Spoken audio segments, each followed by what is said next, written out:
Ang super combo nila Asta, Yuno, Nak at Captain Yami laban sa pinakamalakas na devil at malalaman na ni Asta ang tunay na nararamdaman ni Libby na siyang magsisilbing daan upang lumabas ang tunay nilang kapangyarihan. Kaya naman wag na natin patagalin pa dahil sobrang ganda na ang mga nangyayari. Let's go! Masayang inaaya ni Yami sila Yuno at Asta upang sumali na sa bakbakan at dito na magsisimula ang huling digmaan nila laban kay Lucifero. Nagulat si Nak nang biglang pinakawalan ng hari ang kanyang kapangyarihan sapagkat ginagawa lamang nitong pulbura ang pinagsamang mana zone ng dalawa at yun daw pala ang lakas na meron ng pinakamakapangyarihan na demonyo. Unti-unti nang nawawala ang magic nila o sa madaling salita ay na-overpower ito ng magic ni Lucifero at inutos ni Yami na kailangan nilang unahan si Lucifero ng pag-atake bago pa sila bawian ang buhay nito. Naisip naman ni Asta na kailangan nilang gamitin ang kanilang Devil Union kahit na nga ba 2 minuto na lamang ang natitira dito at sumangayon naman dito si Libby upang maipagiganti na raw niya ang pagkamatay ni Lisita. Kaya naman muling ginamit ng dalawa ang kanilang Devil Union at sa isip ni Nak na hindi kayang suportahan ng kanyang magic ngayon si Asta dahil nababalutan nito ng anti-magic sa kanyang katawan. Ginamit muli ni Asta ang teknik na pinanghiwa niya sa nabubuong katawan dati ni Lucifero, ngunit nakaiwas pa rin dito ang hari at kanyang sinabi na si Asta raw ang pinakadelikado sa lahat, subalit siya din daw ang pinakamadaling patayin. So ngayon ay alam na natin ang dahilan ni Lucifero kung bakit atat na atat or madaling-madali siyang patayin si Asta dahil nakita niya ang potential nito na magiging banta laban sa kanya. Pero biglang lumitaw si Yami sa harap ng hari upang ito ay hiwain, ngunit kanyang napansin na mas lalong tumigas ang balat nito kung ikukumpara noong una at biglang nakaramdam si Yami ng kung ano sa kanyang kaliwang kamay pero nakaalalay si Yuno at ginamit ang kanyang magic upang mateleport si Yami. Natuwa naman at nagpasalamat si Yami sapagkat 2 na daw ang Grimoire na meron si Pogi at naisip naman ni Nak na tanging si Asta at Yami lamang ang may kakayahan na tapusin si Lucifero. Pero paano na daw makakalaban si Yami ngayong isa na lamang ang kanyang kamay na pwedeng gamitin dahil napinsala ang kaliwang kamay nito sa atake ng hari kanina. Sa isip naman ni Yuno ay hindi kayang bigyan ng Star Magic ng suporta si Asta at bukod pa raw doon ay hindi pa totally magaling ang sugat nito at napatanong kung kanino daw ba nila isusugal ang kanilang pag-asa, kay Yami raw ba or sa ating bida. Ginamit muli ni Lucifero ang kanyang magic upang wasakin naman ang kamay ni Nak, subalit to the rescue naman si Asta upang mapatigil ito, ngunit biglang lumitaw si Lucifero sa kanyang harapan upang sipain ang kanyang paa. Nagtamo ng pinsala dito si Asta pero to the rescue naman ngayon si Yuno at sa pagsuntok ni Lucifero ay sinangga naman ito ni Pogi at sinabing itataya niya daw ang kanilang pag-asa sa pinagbigyan ni Captain William ng kanyang espada. Napaisip si Lucifero kung sa kaliwa ba or kanan ba lalabas ang susunod na pag-atake pero kahit saan man daw lumitaw ito ay tatapusin niya daw ang lahat ng susugod sa kanya. Habang naka 69 position sila Yuno at Asta kay Lucifero ay mapapansin natin ang star ni Yuno ay nasa pwesto ni Captain Yami pero tila ba papasok ito sa anino ni Nak at sa sumunod na eksena ay bigla na lamang lumitaw sila Nak at Yami sa likuran ni Lucifero na kinapukaw naman ng pansin ni Adramelech. Pero sa hindi inaasahang pagkakataon ay nagpalabas ng 2 kamay si Lucifero sa kanyang likuran upang butasin ang katawan nila Yami at doon ay sinabi ng hari na dito na raw magtatapos ang laban. Susuntukin na ni Lucifero si Asta at habang papalapit ang kamao ng hari sa kanila ay biglang humingi ng tawad si Libby kay Lisita na siyang kinagulat naman ni Asta sapagkat ang lahat ng memories na meron si Libby ay dumaloy sa isipan ng ating bida. Nakikita ni Asta ang pagsaself-pity ni Libby dahil sa kabila daw ng pagsumpa niya at pangako niya na ipagiganti niya ang pagkamatay ni Lisita, sa huli daw pala ay hindi pa sapat ang kanyang lakas para matalo si Lucifero. Ayaw daw ni Libby sa mga devil, hindi niya daw mapapatawad si Lucifero o kahit ang kanyang sarili at kung meron lamang daw siyang magic at hindi siya naalis sa underworld at kung hindi raw sila nagkita ni Lisita ay hindi raw sana ito mamamatay noon. Kaya naman makikita nating labis ang pag-iyak dito ni Libby mga kaibigan at sobrang humihingi ito ng tawad sa itinuring niyang nanay na si Lisita at doon ay nagpakita si Asta sa kanyang likuran. Sinabi ni Asta na hindi niya raw alam na may dinadala palang pain si Libby at masakit daw para sa kanya na siya lamang daw sa lahat ng tao ang hindi kayang gumamit ng magic pero yun daw ang dahilan kung bakit sila nakita ni Libby. Ang galit, ang kalungkutan at ang dinadalang pain daw ni Libby ang nagbigay daw ng lakas sa kanya kung kaya nagpapasalamat daw ito kay Libby at sobrang swerte daw ni Asta dahil nakita silang dalawa. Wala Wala daw maibibigay si Asta kay Libby pero hayaan daw siyang samahan nito sa kanyang pakikipaglaban dahil kung silang dalawa daw ay magtutulungan ay magagawa nila ang bagay na imposible at doon ay tinawag nila ang isa't isa bilang sila ay magkapatid. Sumunod ay pinakitang nasangga nila Asta ang suntok ni Lucifero at sinabing, ano naman kung ikaw ang hari ng mga devil sapagkat sino ka daw upang patayin ang nanay ng aking partner. Habang nakasabit sila Yami at Nak na para bang mga damit sa likuran ng hari ay napansin ni Lucifero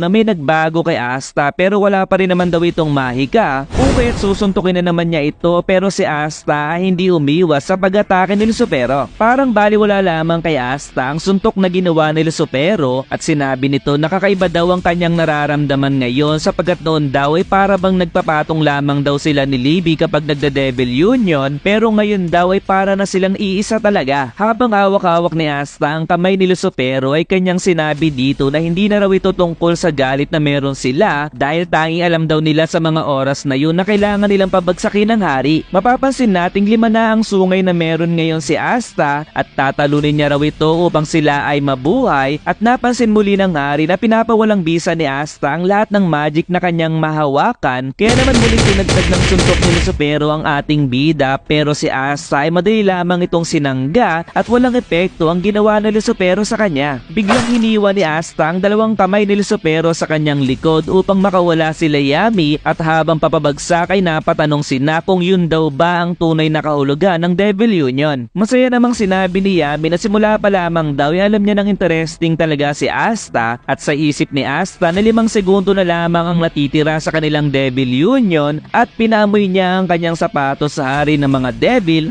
charot, at noon ay isang malakas na sipa ang kanyang pinakawala na siyang nagpabaliko ng leeg sa hari ng mga demonyo. Grabe na talaga ito at 3 chapter na naman ang natapos natin ngayon kaya naman mag-like, subscribe at mag-follow lamang sa aking page para sa mga susunod na chapter na aking i-review at hanggang dito na lamang. Goodbye!